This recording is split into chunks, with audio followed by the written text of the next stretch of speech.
Good afternoon, it's November 20th, 2025. I'm Klaas Prinsloo and welcome to the channel. We're discussing farm attacks and farm murders for October 2025. 25 attacks, 1 murder, 1 attack was averted and also resulted in the arrest of 1 perpetrator. Compared to October 2024, where there were 13 attacks and 6 murders. The modes of attack varied and we had 2 cases where there was blunt object force, and 6 cases where there was sharp object force, 4 cases where firearms were involved, and 2 cases where there were multiple types of weapons used. 11 cases was undisclosed what the mode of attack was, and then 1 case where there was a kidnapping involved. Let's have a look at the provincial breakdown. For Gauteng, we had 11 attacks, and that included that 1 murder. Northwest, 2 attacks. Limpopo, 2 attacks. Mpumalanga, 6 attacks. Free State, there was nothing to report. KwaZulu-Natal, 3 attacks, and then also Eastern Cape 1 and Western Cape 1. Northern Cape and Namibia, there was nothing to report. Gauteng West, which is the Kameel West area, has been relatively quiet, except for the delinquency, cutting off fences, taking an item here, taking an item there, with very little in terms of the threat to human safety in that area. 10th of October, armed perpetrators wearing balaclava cut a fence to enter the property. They entered the dwelling and tied up the workers before taking all their cell phones. They also went into the pump room where they took several items there as well. The second case was, there's limited information on that case despite the efforts to get more information, where a woman was attacked in a home by suspects wearing green overalls. We move to the north of Gauteng, that's the Walmanstal, Kameelrivier East areas, where on the 6th of October a man and his wife was on patrol and he was called by a neighbor about the dogs being boisterous. He went back to his farm and the neighbor called again, saying that it sounded like the perpetrators were on their way to a neighbor adjoining her at the back. His cousin called him and saying 2 perpetrators tried to breach, and he shouted at them, but they still went ahead and tried to breach the fence while this cousin secured his family. The man dropped off his wife and went to his house, his cousin's house. His cousin and his family were safe, and he inspects the property but finds no sign of the perpetrators. The perpetrators eventually fled after firing shots indicating that they were armed. The other case was in the Soshanguve area, where little information was available, but it was also later, a few days later in October, where this attack occurred. We move over to Gauteng East, where there were 3 attacks and 1 murder. On the 10th of October, on the farm Rodepoort in the Bronkhorstspruit area, farm workers were attacked by 10 perpetrators with pangas. No loot was taken, but the injuries sustained were consistent with sharp object trauma. Then the label you see on the screen for Maurice Malibe, he was reported missing on the 16th of October. His body was discovered by a family member and Maurice's business partner in an outbuilding close to his house on several days later. His Toyota pickup truck was missing. Then on the 29th of October at the Luzine Estates, also in the same area close to Cullinan, a homeowner was overcome. He was tied up and held at gunpoint while several electronic devices were stolen. Gauteng South, 3 attacks there, and the first one that we're discussing is October 25th at Holgate Agricultural Holdings in Nigel. Jaco van der Westhuizen was just about at his house walking home after a late shift at a transport company. When at his home, he was confronted by a group of people consisting of 5 black males and 1 black female, who shouted and swore at him. He told them to stop the behavior before they shone a torch in his face and started assaulting him. His injuries warranted further treatment and he was hospitalized. Then in a separate incident the same night, a group of people harassed Lorraine Venter on the farm Wittkop. The suspects were outside the house, armed with screwdrivers and bottles, making a noise and screaming and shouting, waking the victim. She saw them moving around with flashlights, shouting that she must wake up. She called for help on the radio, and that is the 1 perpetrator that was arrested in the averted attack. On October 28th, at the farm Skikfontein in the Heidelberg area, Elna Doge went out for an unknown reason and she was overpowered by 5 masked perpetrators. She screamed at her husband Jan for help, but before he could rush to her aid, the perpetrators had already entered the house and shot him in the neck. He feigned death, which probably saved his life, along with the darkness inside the house, making it hard for the perpetrators to see what was going on. The woman was severely assaulted and sustained head and facial injuries. The house was ransacked and the loot was loaded into the man's pickup truck, which was later found abandoned. Victims were treated on scene before taken to hospital. On October 30th, in the Gauteng West rural area, this case occurred in the area just about to the north of Lanseria International Airport. The couple was attacked and the woman was brutally assaulted. She was admitted to hospital while in a coma due to her injuries. The status of the man was not known or disclosed. For the Northwest Province, there were 2 attacks for the month of October. The first one was in the Buffelshoek area. That's also the same area where Jan Boshoff was murdered last year. This was on October the 12th, when the elderly woman was on her way to the storeroom and she was confronted by a single male attacker wearing a balaclava. He started assaulting her with an unknown object and she screamed for help. Her 34-year-old daughter rushed to her aid, but she was assaulted as well, and the 2 women were locked up in the storeroom. The man that was in the house, and he turned around and the attacker started attacking him with a sharp object.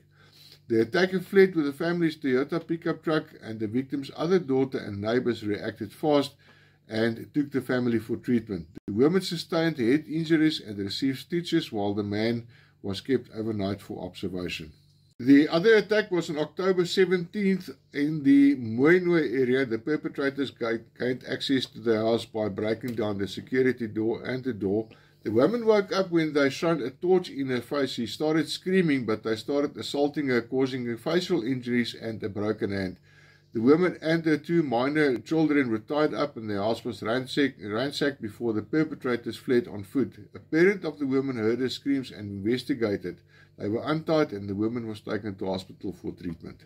For the Limpopo province, 2 attacks for October. The first one was October the 2nd at Northam, in the Northam area, where the workers were asleep at the time when they were overpowered by an unknown number of assailants wearing balaclavas. They were robbed of various items, including foreign currency. The second one was on the 15th October at Bolberg in the Waterberg area, where the perpetrator was trespassing and he was confronted by the farmer. The perpetrator pulled a knife reportedly approximately 30 centimeters long and stabbed the farmer in the abdomen, causing serious internal damage and hemorrhage. When he tried to stab the farmer again, who was still inside his vehicle, the farmer drew his sidearm and fired a single shot in self-defense. The perpetrator died instantly. Services were called and found the unknown Bravo male deceased next to the vehicle. The farmer was rushed to Alice Russ Mediclinic by an employee, and he was later transferred in a critical condition to a medical facility in Sandton. The first of the 6 attacks from Mpumalanga that we're discussing was on the 11th of October at the farm Ciliersrust in the Carolina area. 70-year-old Relay Ace and 2 of her workers were attending to a sick cow. She had to step into the house momentarily to fetch something and was attacked and dragged into the house. She was assaulted and tortured with boiling hot water, and the perpetrators also used the kettle to assault her. She was chained and left in the kitchen with all doors locked. They kidnapped the 2 workers and sped off, but the Isuzu double cab was recognized and followed, whereafter a chase ensued. The 2 workers were released later with minor injuries between Masharedorp and Badplaas. Sergeant Maseko of the police, who noticed the speeding vehicle, decided to drive to the farm and found all gates open, even to the property itself, with no vehicle in the garage. He called the farmer's number, which was answered, but nobody spoke. He managed to get hold of a neighbor who forced entry into the house. Mrs. Ace was found chained and her mouth taped shut. She indicated that she and 2 of her workers were attacked by 4 armed perpetrators. The farmer was admitted to hospital and the double cab pickup truck was later found abandoned near Nelspruit. This was the 2nd attack on Relay Ace for this year. The previous attack being recorded in June 2025, which making the total of attacks on Relay Ace at 3 in the last 3 years. 3 of the attacks for the Mpumalanga province occurred in the Vosmont policing area. The first one was on the October the 2nd at the Suikerbos Kop Farm Section 1. The attackers gained entry by breaking down the front and garage doors. The workers were become assaulted and then tied up. Teliso Ngabanje was seriously injured, his arm was broken badly and he had to undergo surgery later. The attackers were recognized as Mozambican and were armed with pangas. The attackers then went to another section of the farm, Suikerbosskop Section 2, where 2 Zimbabweans joined them. They were better dressed and armed. One had a handgun and was seemingly in charge, giving the orders. The victims were overcome, bound and assaulted, and later on the road connecting the 2 sections, tracks were found indicating that a getaway vehicle was waiting for them. On October the 14th, the farm Bloupoort at Bulpan, perpetrators broke down a door to the dwelling where workers stayed using pangas. Workers were interrogated about the owner of the farm. When is he on the farm? Is he armed? When is he coming back to the farm again? They were tied up and the place was plundered. 2 cars were slaughtered next to the house and various items were collected as loot. Dogs were chased and eventually poisoned, but one survived. They took the tractor to carry all the loot but drove it off a bridge and was stuck in the mud. They fetched the workers to assist with recovering the tractor but was unable. A call was made and a 6th person arrived with a pickup truck and all loot was loaded into the vehicle. The workers were returned to the dwelling and tied up again. The perpetrators left at around 4 o'clock in the morning. The workers managed to free themselves and noticed dogs being poisoned. They went to a neighbor from where the police and other services were called. There were 2 more attacks in the Mpumalanga area for which little information was obtained or provided, and those were in the Waterval, Boven and Delmas areas.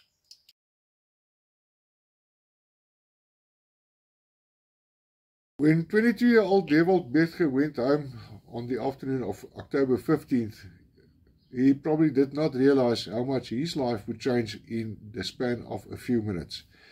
He arrived home amidst a house robbery and he tried to call his father for assistance, and then a firefight ensued. He was shot 5 times before the perpetrators fled. Services were called in and he was stabilized on scene before airlifted in a critical condition.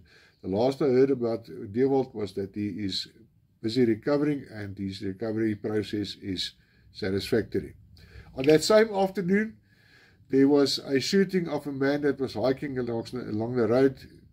He was shot and he was declared dead on scene.